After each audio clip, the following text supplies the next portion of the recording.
Friends, आज हम BA first year का सेकंड पेपर पढ़ेंगे, गृह व्यवस्था।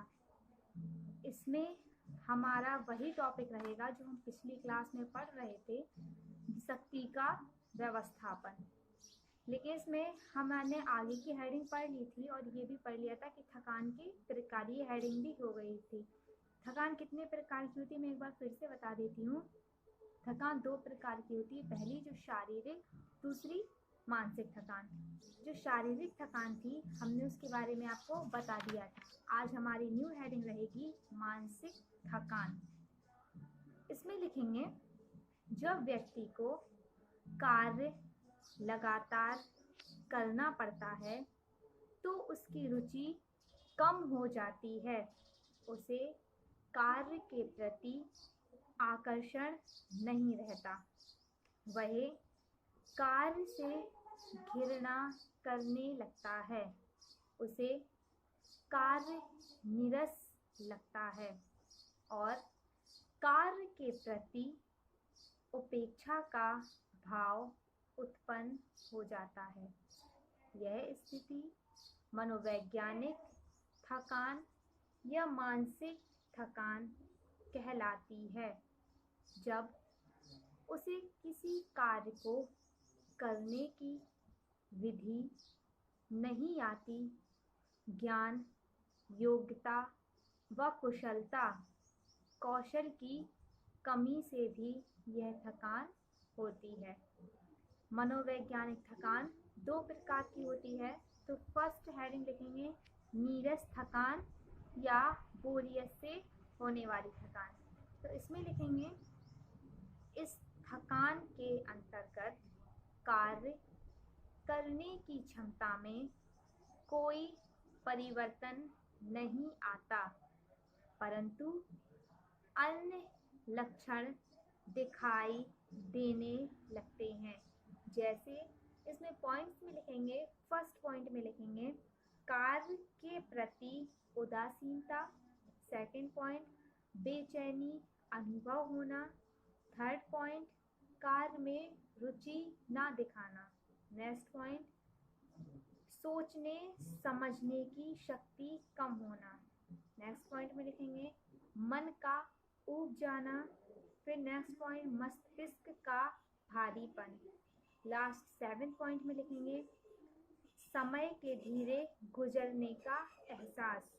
फिर लिखेंगे नीरस थकान या बोरियत अनुभव तब होती है जब कार्य करने की परिस्थिति प्रतिकूल हो, शोर, अस्वच्छता का वातावरण, कार्य के प्रति रुचि ना हो, लंबी अवधि तक एक समान कार्य करना, घर का वातावरण और व्यक्तिगत आदतों के कारण भी थकान अनुभव होती है। नेक्स्ट हेडिंग डालेंगे इसमें कुंठजनक या निराशा से उत्पन्न होने वाली थकान। तो इसमें लिखेंगे कुंठजन्य थकान अनुभव होने के अग्रलिखित कारण हैं। तो इसमें पॉइंट्स में लिखेंगे, फर्स्ट पॉइंट में लिखेंगे कार्य के प्रति व्यक्ति संतुष्ट ना हो, सेकंड पॉइंट कार्य की सफलता में संदेह ना हो, थर्ड पॉइंट कार्य करते समय प्रोत्साहन ना दिया जाए, फोर्थ पॉइंट में असंतोषजनक कार्य दशाएं, फिफ्थ पॉइंट रहेगा कार्य में अत्यधिक भार, अत्यधिक समय लगना, सिक्स पॉइंट अत्यधिक भार के समय सदस्यों द्वारा सहयोग ना देना, नेक्स्ट पॉइंट नींद पूरी ना होना, एट्थ पॉइंट में कार्य का भार अधिक होना, लास्ट के 9th पॉइंट पे लिखेंगे समय एवं शक्ति योजना के अनुसार कार्य पूरा ना होना। थकान चाहे मानसिक हो या शारीरिक, इसको दूर करना अत्यंत आवश्यक है। अब लिखेंगे हेडिंग थकान दूर करने के उपाय। तो पहली हेडिंग आएगी इसमें हमारी विश्राम काल, रेस्ट पीरियड। तो इसमें लिखेंगे कार्य को सरल बनाने के लिए व थकान दूर करने के लिए कार्य के बीच बीच में विश्राम काल जरूरी है। गृहिणी को दिन में कितनी बार और कब विश्राम की आवश्यकता है, यह उसकी क्रियाओं, उसके प्रकार, कार्य करने के ढंग पर निर्भर करती है।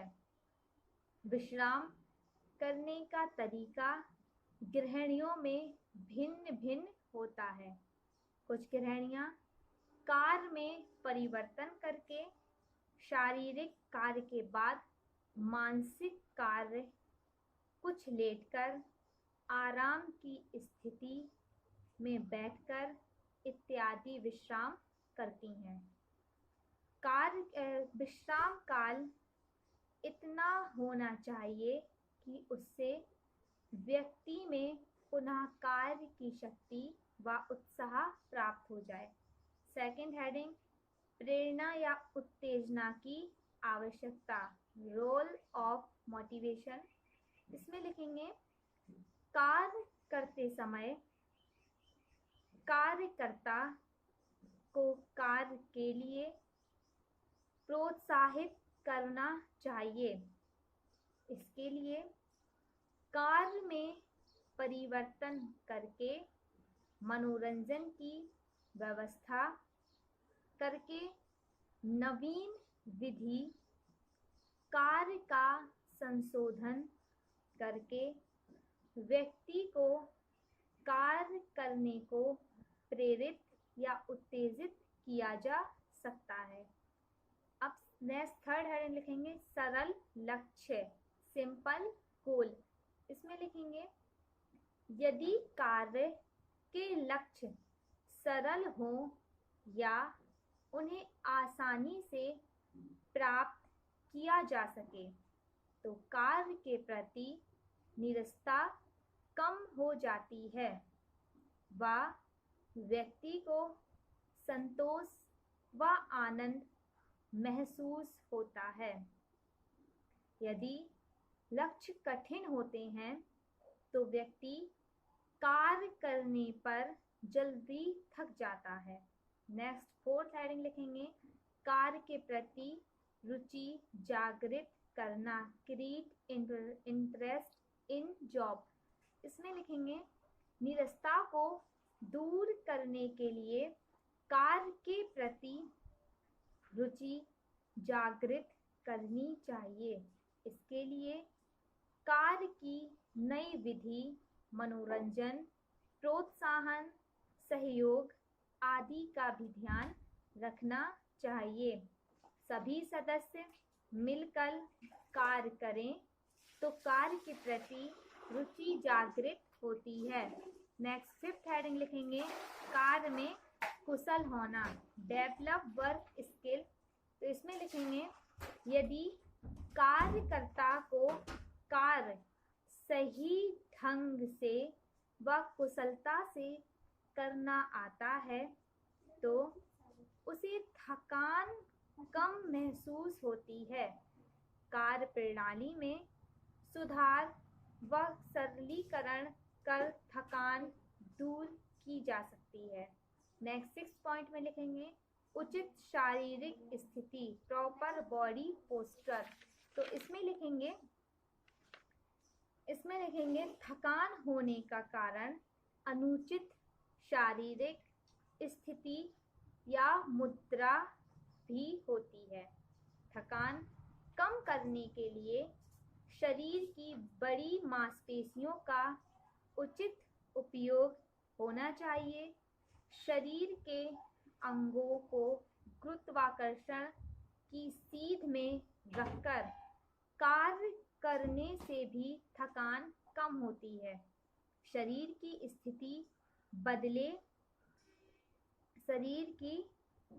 स्थिति बदलने जैसे खड़े होकर कार्य करने के पश्चात बैठकर, झुककर कार्य करने के बाद सीधे खड़े होकर लय पूर्ण करके कार्य करके भी थकान को कम किया जा सकता है। शरीर एवं मांसपेशियां का उचित उपयोग होना आवश्यक है। अधिकांश थकान हड्डियां एवं मांसपेशियों के अनुचित उपयोग के कारण होती हैं। तो ये हमारी हेडिंग हो गई मनोवैज्ञानिक थकान।